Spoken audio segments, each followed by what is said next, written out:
You read that title exactly right. This bears no real explanation. We're just going to go through the video and check it out and react and respond. But before we do, I just want to point out that this is why it's so important. Uh, well, rather, why who we elect is so important, and the decisions they make are important. RFK Jr., who has absolutely no background in medicine whatsoever, is making arbitrary decisions that are impacting the lives of families all over the United States, just because he has a hunch, just because he likes conspiracies, just because apparently he thinks that he knows more than all the people who have dedicated their lives to studying these things. But here we go with RFK Jr. claiming that he can diagnose kids just by looking at them, and he's explaining how he has this type of expertise. Primarily because I came from a big family. I have 7 kids. I had 11 brothers and sisters. I had about 70 first cousins, and I never saw anybody with diabetes. I never knew anybody with a food allergy. I never knew anybody with autism.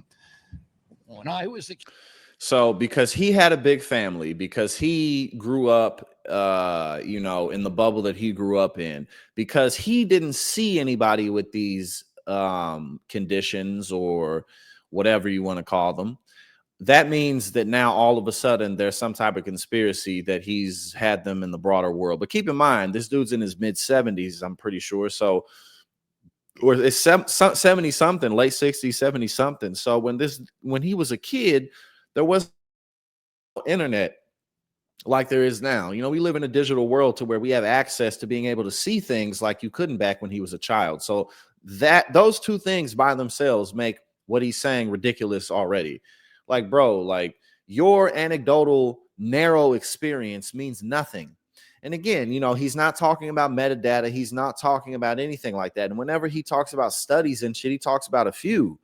So like, oh, you have a hobby of reading up on quirky medicine, quirky hospital practices, whatever the fuck you want to call it.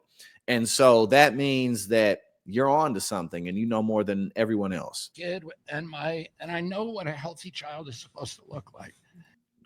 Trust me, bro. I know what a healthy child's supposed to look like. I'm looking at kids as I walk through the airports today, as I walk down the street, and I see these kids that are just overburdened with mitochondrial challenges, with inflammation. You can tell from their faces, from their body movements, and from their lack of social connection. And I know that that's not how our children are supposed to look. And when my uncle was president, I was a 10-year-old boy. The rate of diabetes in this country, of juvenile diabetes, was close to zero. A typical pediatrician would see one case of juvenile diabetes during a 40 or 50-year career. Today, our most recent data show that 38% of our teens are diabetic or pre-diabetic.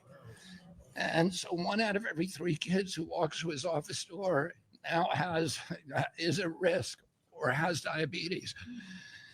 And with autism, the autism rates in this state now are 1 in 25. So the only institutional.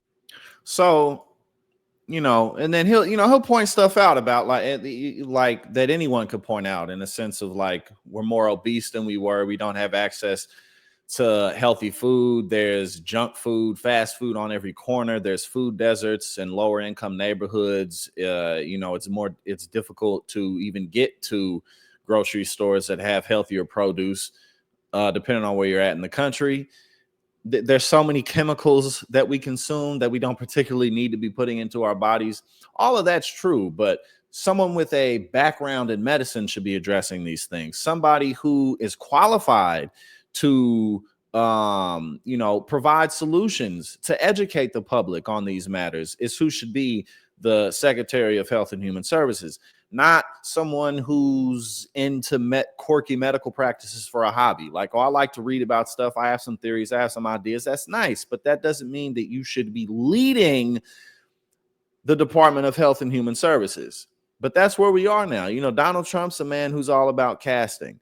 He put Dr. Oz in there where he is because he's a TV doctor. He fits the part. John Bolton he put there because he fit the part. John Bolton hates him now, and John Bolton is a no good warmonger, so let's not give him any credit. But I mean, this guy Donald Trump, Linda McMahon, the education secretary, like, come on, bro.